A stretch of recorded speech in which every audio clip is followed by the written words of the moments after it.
It's a pleasure to be joined today by Professor Geraldine Heng, who has appointments in English, Middle Eastern and Women's Studies at UT Austin, and who engages in a range of intellectual activities across the humanities. Welcome to UCHRI, where you've been in residence for a bit.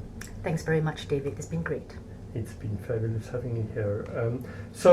We've had various conversations about the changing nature of the humanities in response to the changing nature of complexity of the world in which we reside, the challenges to the humanities, and indeed future directions in the humanities. So we'd very much like to hear your thoughts about where you think the humanities stand and where you think they might be going. Well, I'm tired of hearing that the humanities are in crisis. The humanities have been in crisis since forever, and in fact, this is actually a poor axiom. If you remember, our friend Lewis Gordon used to say that crisis is indecision in the face of conditions requiring decision.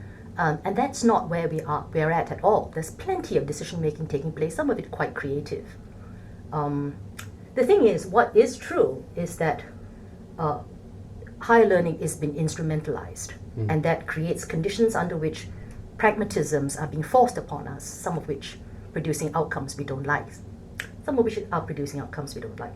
But on the other hand, there have been lots of brand new opportunities like cyber technologies, of which you are clearly one of the leaders in the field, that has reshaped and reconfigured the humanities in just about every way, and that in fact suggests how we might be able to make interesting bridges to the social sciences, to the sciences, to fine arts, and to media. There's all kinds of creative refashioning going on. Media studies, once a brand new discipline, is not what it used to be. There's a media configuration, as you said yourself, in just about every department now: English, geography, anthropology, history. And at the same time, cybernetic culture means new kinds of media literacies.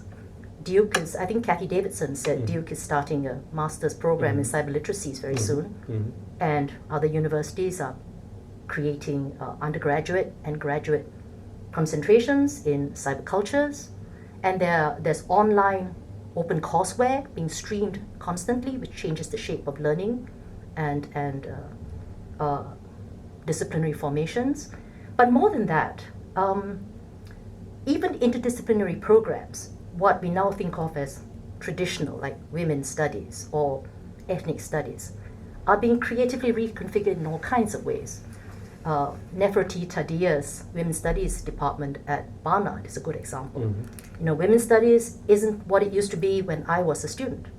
It engages now with globalities, the politics of the global economy, national and international systems, transmigrant labor, the interlocking of religion and race, as well as gender, sexuality, abilities of various kinds, class, So a question is, what exactly are people doing? It's time to ask, how are people reimagining their disciplinary and interdisciplinary formations?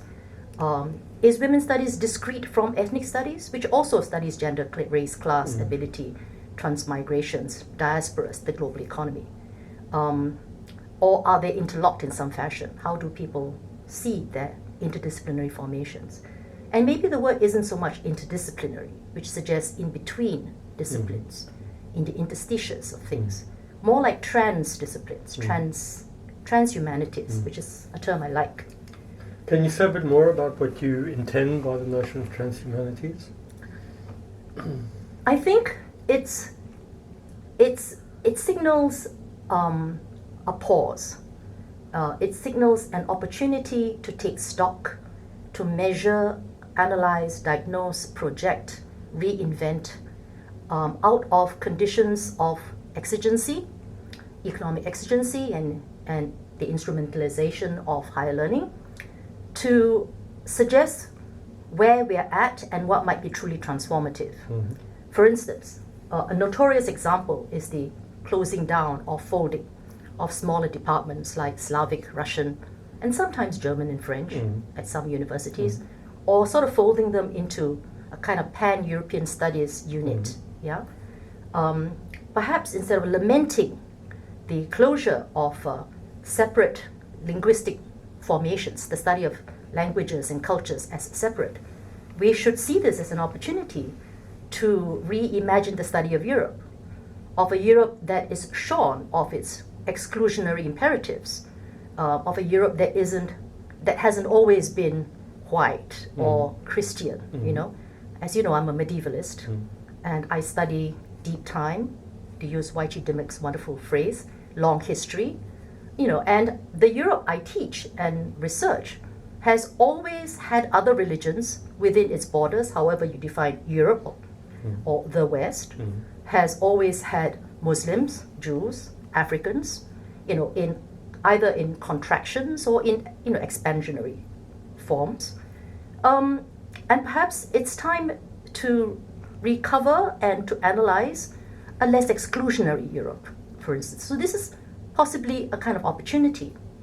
In the same fashion, religious studies, for instance, I think it can continue to study Bibles and saints and the origins of Buddhism, Hinduism, relationships between religions, but it's also an opportunity to have a kind of critical religious studies that engages with our so-called post-secular age, you know, in a way that analyzes the basis of its self-constitution.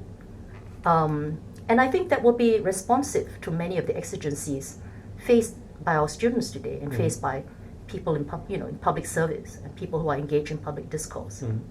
Do you see emergent tension between the kind of content-driven formations across the humanities and the resurgence, if incipiently, of a kind of formalism that one sees in bits and pieces coming out of some of the older, more established and more prominent disciplines? Yes. Can you say a bit about that? Well, yes. Well, you know, partly because of technology, but not only because of technology. As you know, the forms of attention are shifting and changing. There is now surface reading, distant reading, macro reading, new formalisms are changing how we look at both individual cultural artifacts, texts, particular individual societies, groups of peoples. And this obviously has shifted content and methodologies, both institutionally and in terms of the anxieties of individual academics. Again, questions have been raised. What happens to a critical perspective when you do surface reading, which can be highly quantitative, which assumes that the text is a self-knowing artifact, and that a reader should be guided by the text rather than engage in a kind of close and dynamic interactive relationship with the text in forms of interpretation and analysis. Clearly, all these new modes of attention have an impact upon content and upon the shaping of disciplines. You know, programmatically speaking, there are also people doing interesting things on a purely day-to-day basis in terms of answering to contingency.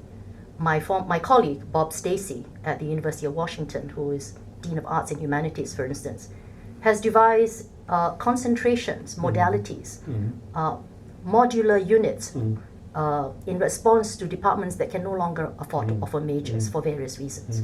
You know, so that students can take courses on, say, transnationalism or empire and culture across all the disciplines and all the departments.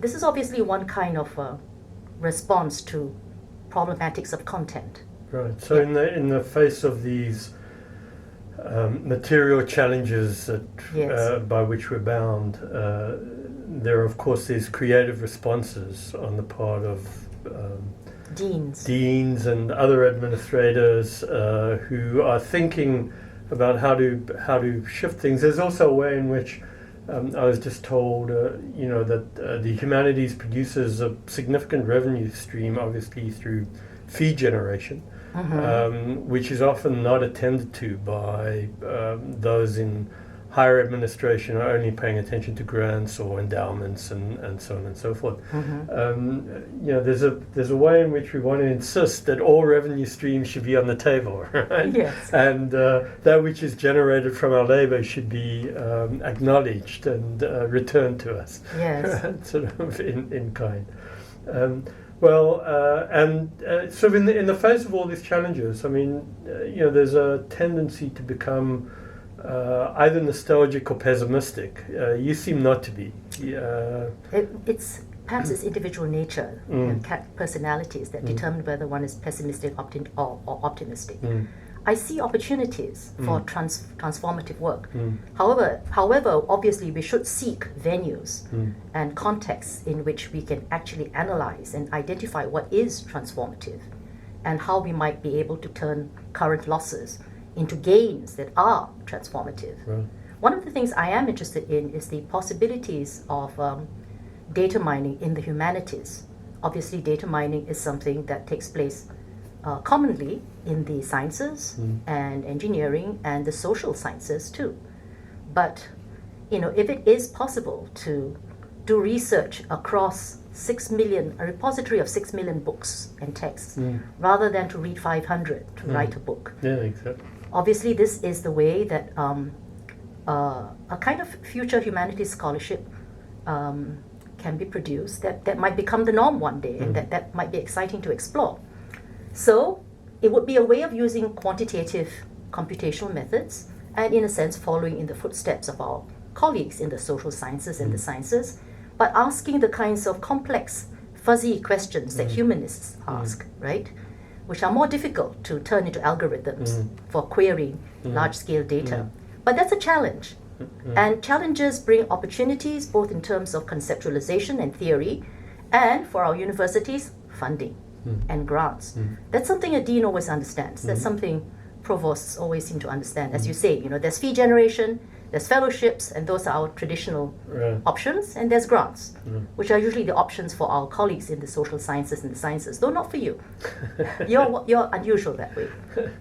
Well, thank you very much. It's been a pleasure having you join us and having you speak your mind, and don't take so long in coming back to join us again. Thank you, David. A great pleasure.